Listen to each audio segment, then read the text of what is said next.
Hey guys, it's Nicole Eaton with the Rock Your Soul book and podcast. I'm so excited to help you master your mind, shift your perspective, and take your life to the next level. Are you ready? I'm here with Kevin Crenshaw, who's also known as the Heart Guy. He is a specialty coach in love and relationships, giving practical guidance for letting go, moving on, healing trauma, and loving yourself. Hey Kevin, what's up? What's up? What's up? I am so excited to have you here today. Yeah, this is gonna be good. I'm ready to dive in. So, how does one become a love and relationship coach? Like, how do you even get into this kind of work? Yeah. Well, the short of it was my own pain with love and relationships. I mean, my ex-fiance cheated on me and dumped me, and I almost killed myself. And then the two relationships after her cheated on me, and that's when I recognized, wait, maybe it's me. And I was just in a really dark spot in my life at that time. And as cliche as it sounds, I just didn't have love for myself, and I was looking for other people to validate me and love me and fill that void. And I woke up to that realization, and that was the start of my self-love journey. And I just got also woken up to like how hard love and relationships are for other people and like the world. And it kind of was shocking to me. And so I just got obsessed with love and relationships and human psychology and masculine and feminine energy dynamics and like all of it. And, went on this quest, started changing my life and healing some stuff within myself. And a friend noticed who was having trouble in his marriage, and we were able to help him save his marriage. And that's when I was like, oh shit, I'm good at this. And then fast forward a few years later, actually allowed myself to jump in and be a relationship coach without a relationship.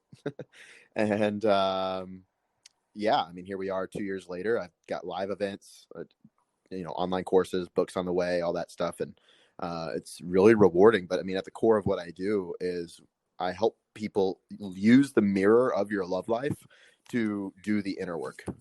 And because that's been my path.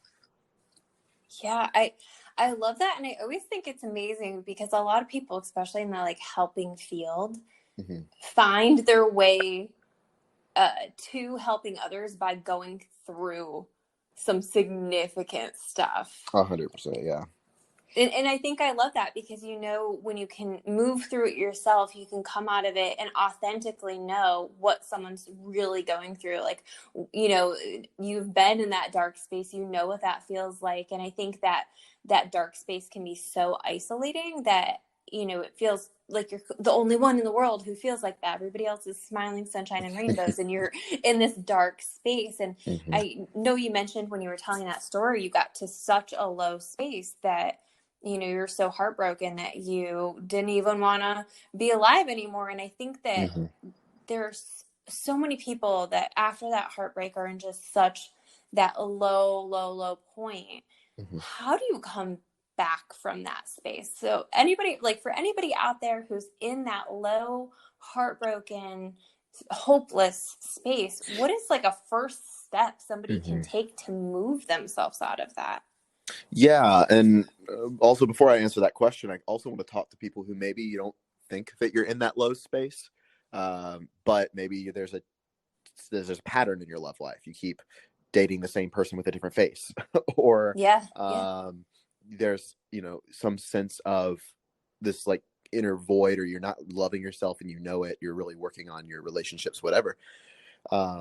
When you're heartbroken, it's a slap. It's a reality slap. It's a slap in the face of where you're at, right? Because emotions are high and what you once relied on for love is gone, right? And the illusion of that is disappeared.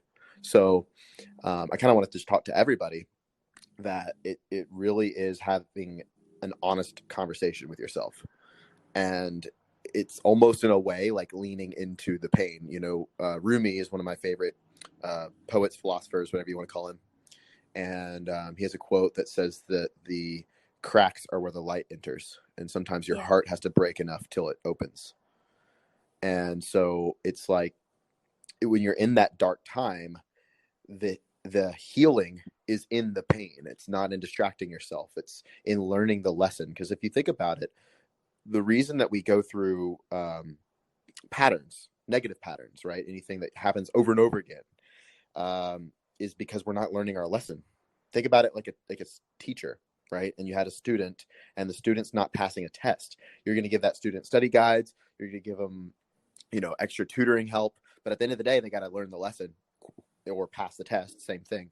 And God, love, the universe, whatever you want to believe in, does the same thing with us, because our souls are here to learn and grow and experience and expand. And if we're not learning the lesson, it's going to happen over and over again. So in terms of like, if you're recognizing it's a routine, there's a lesson for you, not about the other gender, the same gender, whatever your interest is, not about the other person, not about love. It's about you. And sometimes it's a hard pill to swallow. So having an honest conversation with yourself there, if there's toxic patterns, but also if you are in that extremely confused down space after a breakup, or, maybe the breakup was 5 days ago, 5 years ago, and you're having a really hard time moving on and letting go. It's almost like when you lose your car keys, right? You ever lost your car keys and then you're like, okay, you retrace your steps. When was the last time that I had my car keys? Where was it? And then you go check those things and you just try to backtrack. The same thing happens subconsciously with love. So if we rely on one person for our sense of love, and then we feel like we're without it, which is an illusion, then we go, okay, well, where did I find love last? Oh, it was with that person. So that's how I have to get it again. And we almost lose the opportunity of finding something even greater. So it's returning the focus back to you. It's putting reality in check with the relationship, because also when things are have ended in a relationship or transitioned, we time jump. We go, well, it was so great in the beginning and it was so great and all this, and we almost forget about why we broke up with a person, and then we just keep obsessing about it. Right. And so it's this is one thing that I have in my breakup recovery course. I have people list out 50 to 100 reasons why that person's not compatible with you, because we tend to just godify or glorify this person because we love them. And you can still love somebody and just recognize they're not compatible with you. And knowing that there's a reason things ended, it's looking at the truth of it all and going, oh, whoa, this was the right decision. Okay, now let me put the focus back on me and my own healing and heal my heart so that I can be the one instead of finding the one or finding somebody to love me. Right. I love all of this, and I love that analogy of losing your car keys and retracing your steps to find that, because I do think that I always say that certain people unlock parts of ourselves that have been there the whole time, but then we just correlate those parts of ourselves with another person, but those parts still exist. Right. And without, another person triggering that or opening that for us. Yeah. So, if you're in that space, it's also being honest with your emotions and allowing yourself to grieve it. Because even if it's the right choice, there's still grief involved. It's right. You don't want to run from that or your emotions. So most people try to forget it, try to move on. They go to the gym, they build a business, they do all these things, and they stuff their time with being busy to avoid crying, because I shouldn't cry because he's an asshole or whatever, right? And even if, again, like it was the right move, there's still grief involved. There's what used to be is no longer, and things have to be destroyed in order for something to be rebuilt. Absolutely. And I think there's something to be said about making energetic space for, with grief, with crying, with writing it out, with really getting your thoughts out, just to create space for the new to enter. Right. And I mean, I guess while we're on this, like if anybody's in that space right now, and I know that it's very interesting times in the world on top of everything. There's a lot of uncertainty. There's a lot of, honestly, fear that's happening, right? Because we don't know what's going to happen. And having a broken heart on top of it all is just not something that I think anybody should go through. So for the foreseeable future, don't know how long, my breakup recovery course is free. So if you guys want in on that, just check out the link in my bio, but on Instagram. But it's the whole process on how I have actually moved the fuck on and not, pretending to forget or pretending I don't care, which is not. So if you want to do that in a healthy way, I just want to throw that out there as well. That's the whole process. I love that. So where can they find you? What is your Instagram? What is your website Yeah, that they can yeah. find that on? Search the Heart Guy on Instagram. Awesome. That would be great, I think, for anybody who's going through a tough time or, still having, I think right now is such a beautiful time to clear out the old, just in general, like Oh, going totally. through your house, clearing out your space, clearing out your heart. So I love that you Yeah. have that as a free resource for people at this moment in time, Yeah. to check out. If you haven't heard about Anchor, it's the easiest way to make a podcast. Let me explain. It's free. There's creation tools that allow you to record and edit your podcast right from your phone or computer. Anchor will distribute your podcast for you so it can be heard on Spotify, Apple Podcast, and many more. You can make money from your podcast with no minimum listenership. It's everything you need to make a podcast in one place. Download the free Anchor app or go to anchor.fm to get started. But I love all of that, and I love the idea of just really bringing the focus back to yourself. Now, you do a lot of work with just self-love, self-worth. Hmm. Can you tell me a little bit about just your personal journey with that?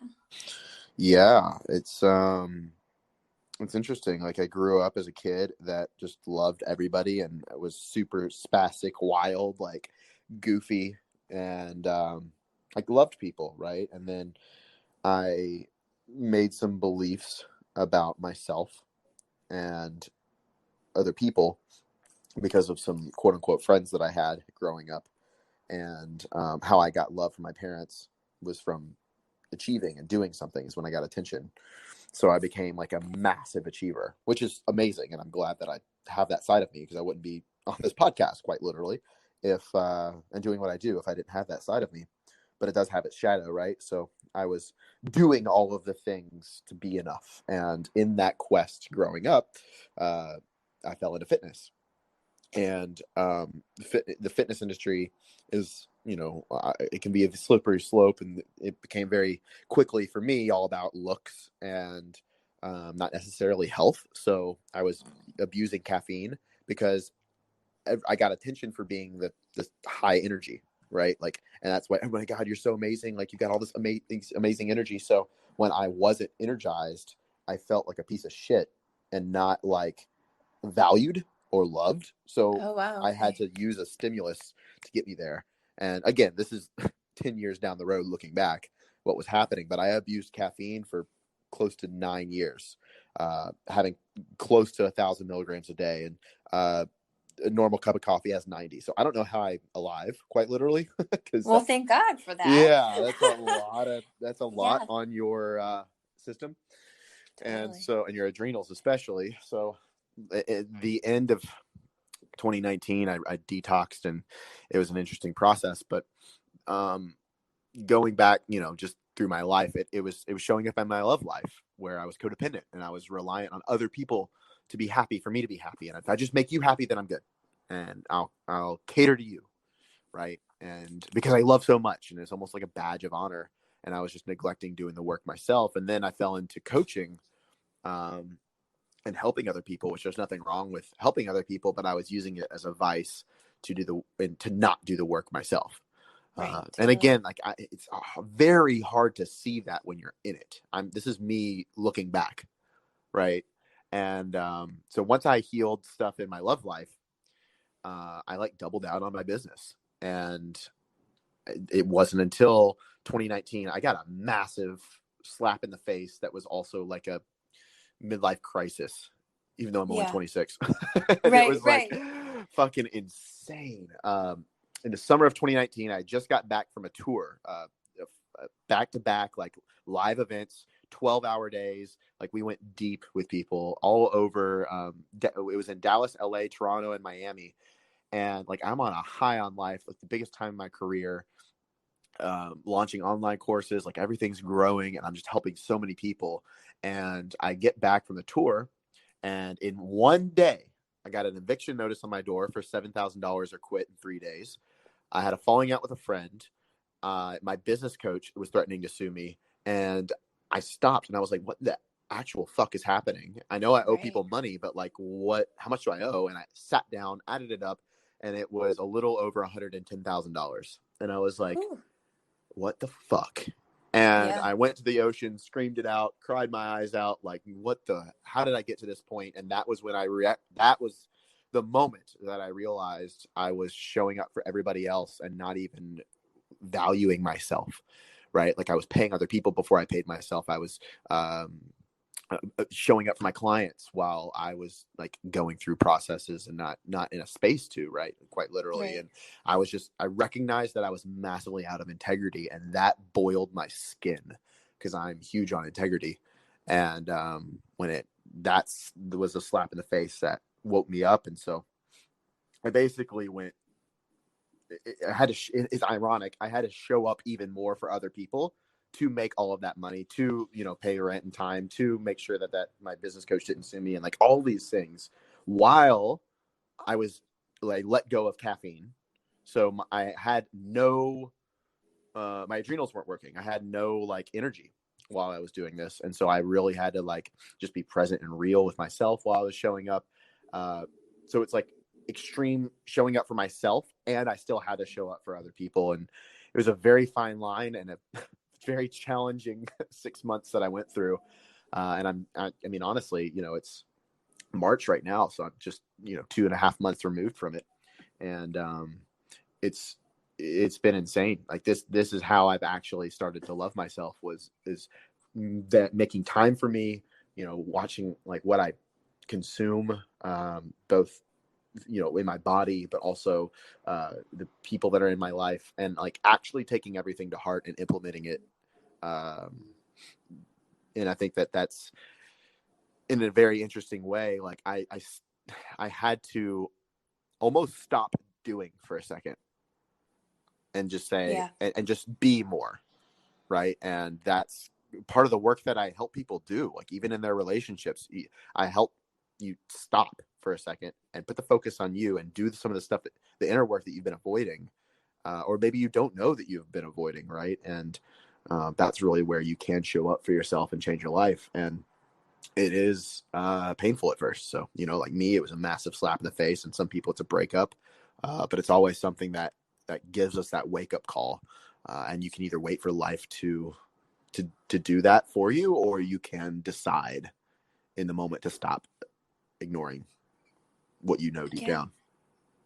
I think it's a really important piece to note too, that a lot of people look at people in the love and relationship field or doing really well in their careers, or, just even in a, self-help space, and anticipate that they are immune to issues or Yeah. immune to going through stuff themselves. And I Yeah. think that one of the most beautiful things that I've learned about, being in a self-help world is that, or in teaching people to love themselves and teaching people, how to do better for themselves, is that even like if I'm not doing my work, I feel it. And I'm not as effective as I could be Mm-hmm. with doing that. And so I think no matter how great things are going, you still have to be a little hyper vigilant of making sure you're in a routine, or, on top of your own stuff, because it's so easy to kind of get lost in helping, or lost in taking care of somebody, or lost in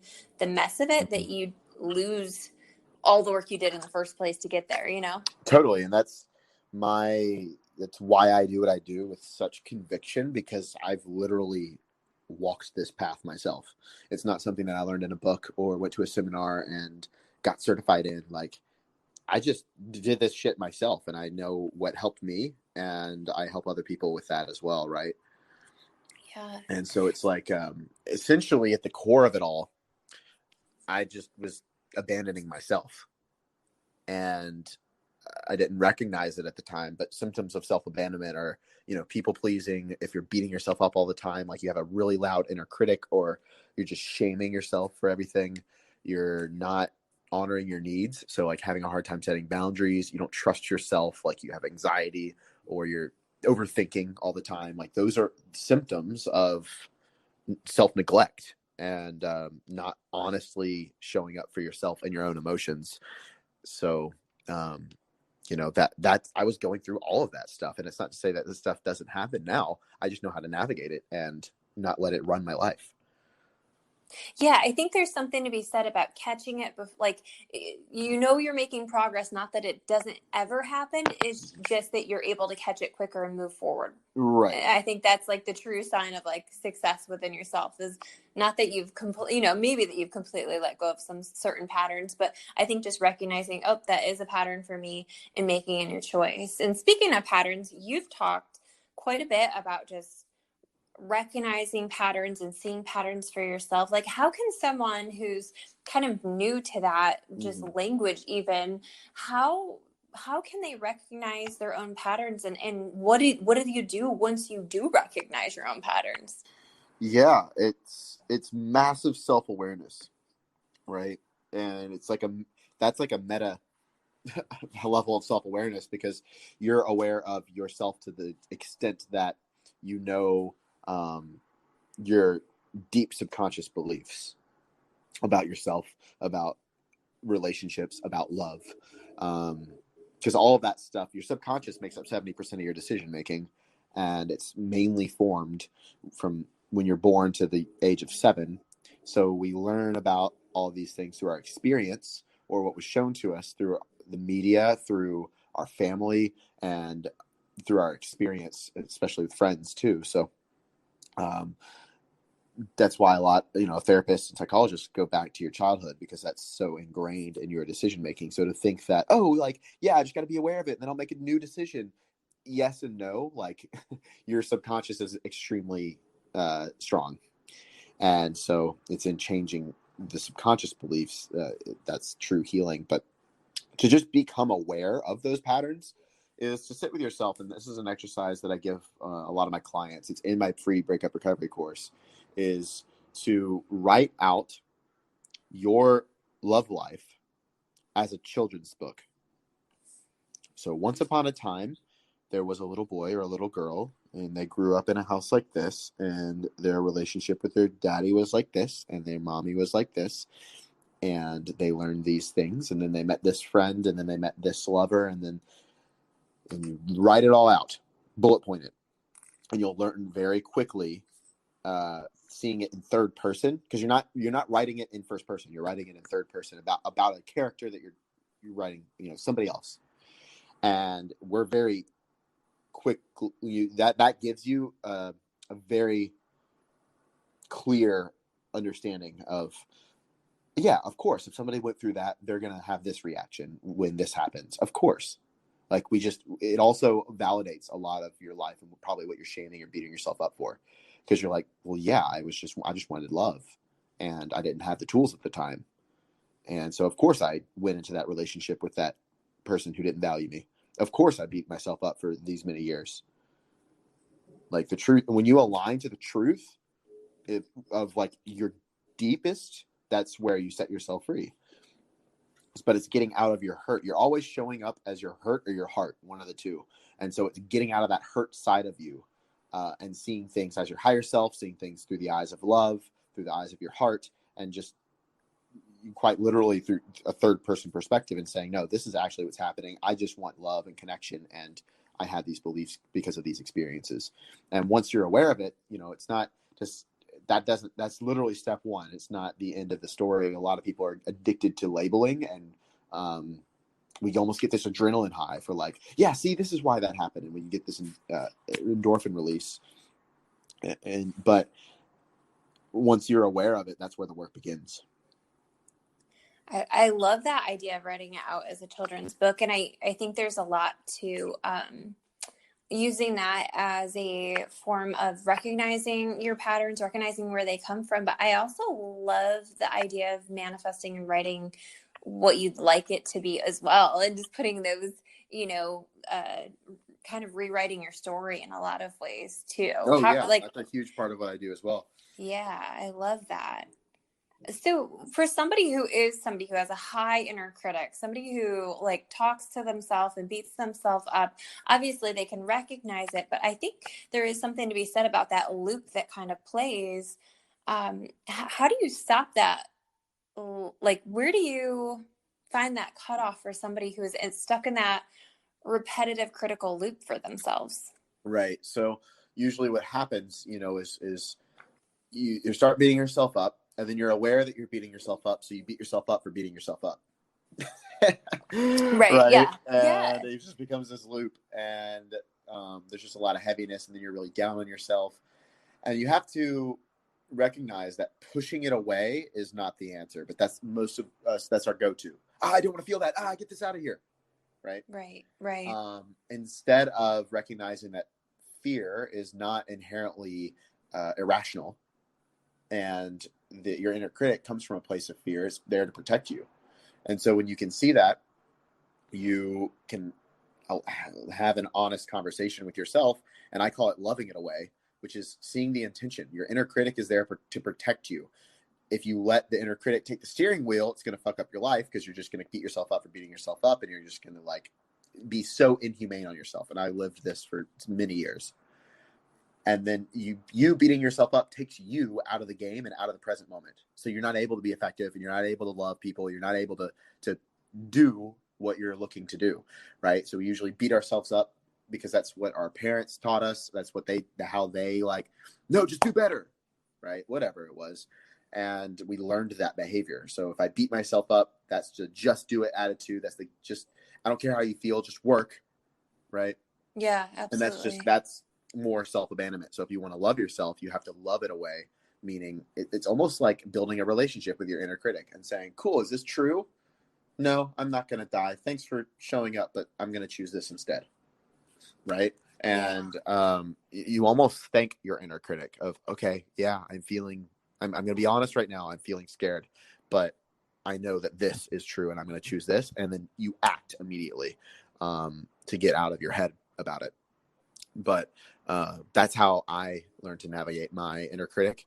And, he still shows up all the fucking time. His name's Devin. He's an asshole.